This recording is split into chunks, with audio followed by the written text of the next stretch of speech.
Video pembelajaran menulis cerpen, kompetensi dasar menelaah struktur aspek cerita pendek yang dibaca dan didengar. Tujuan dari pembelajaran ini adalah memahami struktur cerita pendek, mulai tema, alur, watak tokoh, latar, dan sudut pandang. Selamat menyaksikan.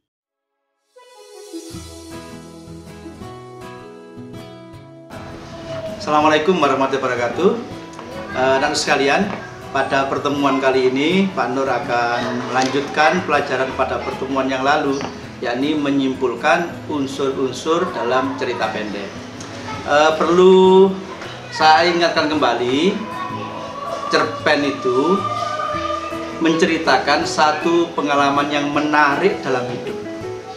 Jadi temanya berkisar pada kegiatan sehari-hari, tetapi ada sifatnya unik gitu, berbeda dengan pengalaman-pengalaman yang lain. Terus cirinya yaitu ditandai dengan adanya sejumlah karakter yang bertentangan sehingga terjadi sebuah konflik.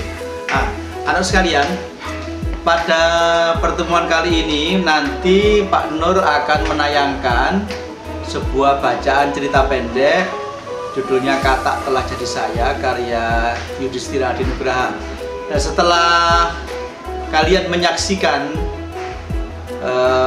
bacaan tayangan dari cerita pendek tersebut, nanti kita akan tanya jawab begitu untuk menanyakan unsur-unsur yang membangun cerita pendek tersebut, mulai dari karakter tokoh, mulai dari alurnya bagaimana, settingnya apa, dan sudut pandang yang dipakai oleh pengarang. Cukup saat ini anak-anak hanya menyaksikan.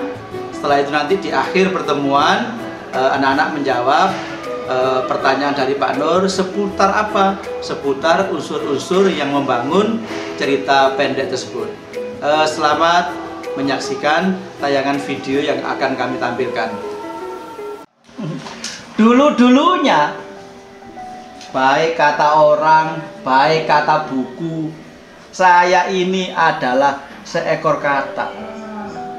Dan saya tidak membantah keterangan itu. Bahkan menurut cerita orang selanjutnya, saya adalah seorang pangeran yang mewarisi sebuah kerajaan di pesisir Laut Jawa.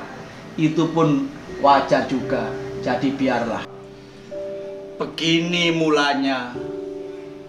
Waktu itu saya adalah seekor katak. Saya tinggal di rumah Pak Tani.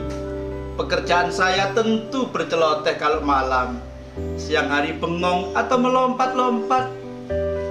Tapi saya punya teman juga, namanya Yohan. Orangnya, katanya mungil dan lucu, pipinya gemuk, matanya bundar, besar, dan suka berkedip-kedip seperti cicak mabuk tembakau.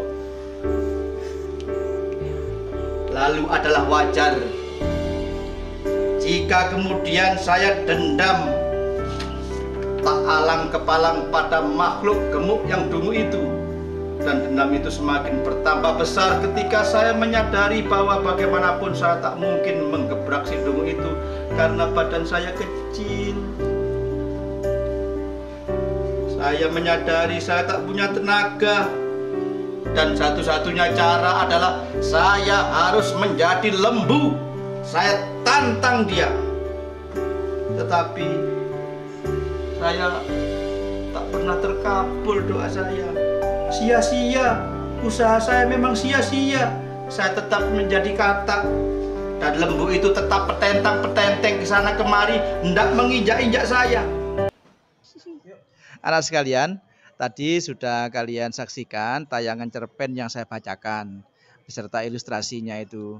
Di situ ada tokoh, ada alur, ada unsur sudut pandang, dan ada juga unsur tema. Nah, anak-anak sekarang masuk di Gemit, terus nanti akan saya minta untuk menyebutkan unsur-unsur yang membangun cerpen itu, mulai tokoh, alur, latar, dan sebagainya. Selamat masuk ke Gemit, saya tunggu ya, segera. Naila Nur. Naila. Halo Naila. Naila Nurhayati. Iya. Naila, kamu sudah menyaksikan video saya di YouTube itu, cerpennya itu? No, pernah kamu nulis cerpen itu? Belum pernah. Yang sering nulis apa? Yang sering nulis apa? Nulis WA biasanya ya. Ya, nulis WA paling sering. Saya juga nulis WA paling sering. Membuka. Ya, Sir, kamu tahu watak dari kata itu apa, Sir? Naila saja, Naila Nurhayati, apa? Sebutkan perwatakannya. Ya, ini anak sekalian, terima kasih atas partisipasi. Anak-anak sudah paham yang namanya unsur dalam sebuah cerita pendek.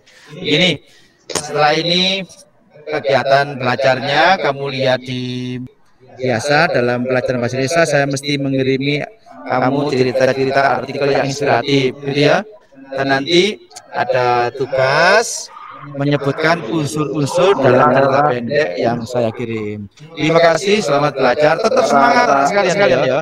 Tetap semangat. Dari meskipun di rumah tetap belajar. Assalamualaikum warahmatullahi wabarakatuh.